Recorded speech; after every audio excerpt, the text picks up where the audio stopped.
This is Ryan Elliott for Boxing Social in association with Pursue Fitness. We're in London today, final press conference ahead of the Whyte Rivas card Saturday night. On that bill, David Price. David, how are you, mate? I'm good, thanks. Now, as mentioned, we've got the press conference coming up. You're fighting Dave Allen Saturday night. I'm just eager to know how you've been this week. How are things?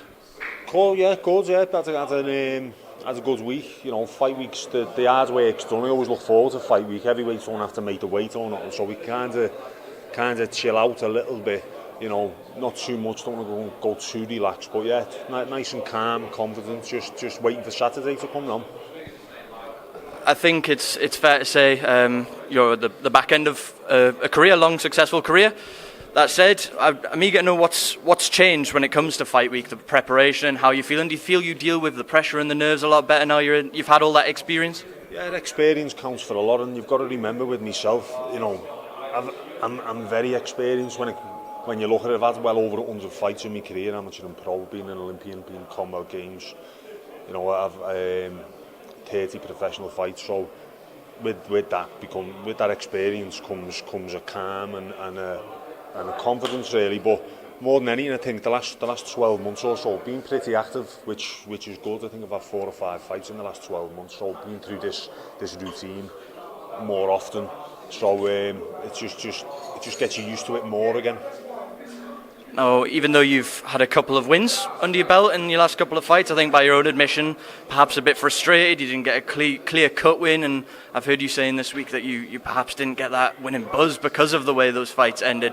That said, are you hoping for a more clear-cut victory Saturday night? Are you hoping to get that winning feeling back? Oh yeah, that's the best part about boxing, is the feeling you get when you win.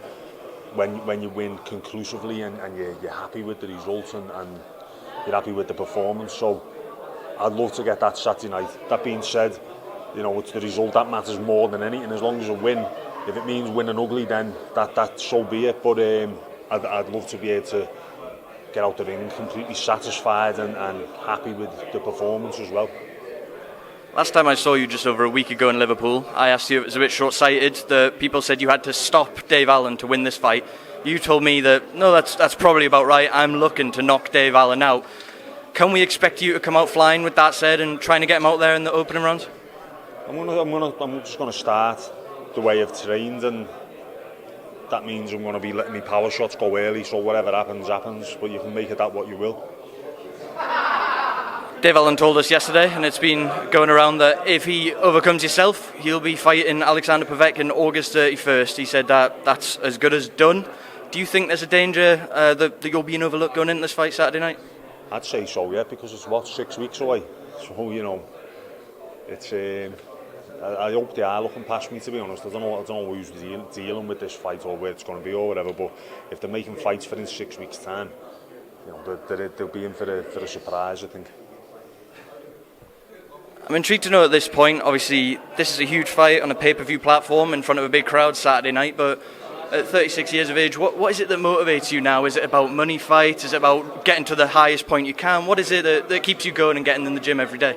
Getting in the gym every day, it probably is the financial side of things, but then when the training's done and fight week's here, it's not. It's the intrinsic value of being a boxer. It's the feeling you get of competing, being a competitor, you know. But deep in a training camp, when you're struggling and it's difficult and everything sort of seems hard and everything else, you do question why you do it, and you have to think about the money at the end of it.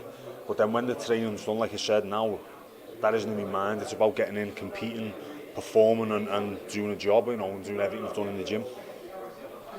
Lots of heavyweight action on this card. Let's touch on the other fights briefly. Derek Chisora, Artur Szpilka. First of all, thoughts on that fight? Close fight. It's a good fight, yeah. I mean, Szpilka was in a good fight with Deontay Wilder. Pushed him all the way until he got knocked out late. So if he can reproduce that form, we're in for a good night. And Derek's a hard fight for anyone, and you know, he's changed things up, and he'll be looking to get in there and prove a point. So that's an exciting one, but I think Derek will come through it. Let's touch on the main event as well. Dillian Whyte versus Oscar Rivas. I just wanted to know your opinion on this. When you're a sizable heavyweight, I know Dillian's not as big as you, he's still a fairly big heavyweight, and you're going in there with someone like Oscar Rivas that's 6 foot, he's thick set, but he's significantly smaller. You touched on this when I spoke to you about the Povetkin fight. It's not always easy fighting someone when you've got that height advantage. How do you think Dillion's going to deal with that Saturday night? It'd be interesting to see. I mean, because Dillion isn't like exceptionally tall like myself, I'm used to fighting smaller people all the time. Dillion's probably used to fighting people who were similar size to him quite a lot. And I'm sure he'll have got the right sparring partners in to deal with it. And I'm sure he's experienced enough now to be able to cope with a little bit of a different style in front of him. But it's still going to make it interesting. You've seen Anthony Joshua against Andy Ruiz. I think that, you know, people have it in their heads that if you're tall, the opponent shouldn't get near you. If only it was that simple. Every heavyweight champion would be the tallest fighter in the division, or every champion throughout boxing. It's not that easy. But I think Dillion's got long arms, and I think he can use that to his advantage. And, you know, he can handle himself on the inside as well. It's going to be an intriguing fight, though. Massive dangling carrot for those guys, knowing that WBC interim titles on the line, and the winner will be facing the winner of Deontay Wilder and Tyson Fury, presumably next year. Do you give Dillion much of a chance with either of those guys, depending on who wins that fight? I'd say so. I mean, he'd definitely be a live challenger in a fight with them, because you've got to look at the only loss he's had was to Anthony Joshua, and if you watch that fight, there wasn't that much in it really until the knockout, and I think he's improved much since then. So he's had some notable wins. He's taken biggest challenges that are out there for him. So I'd have him as a live. I'd give him a chance going in, yeah.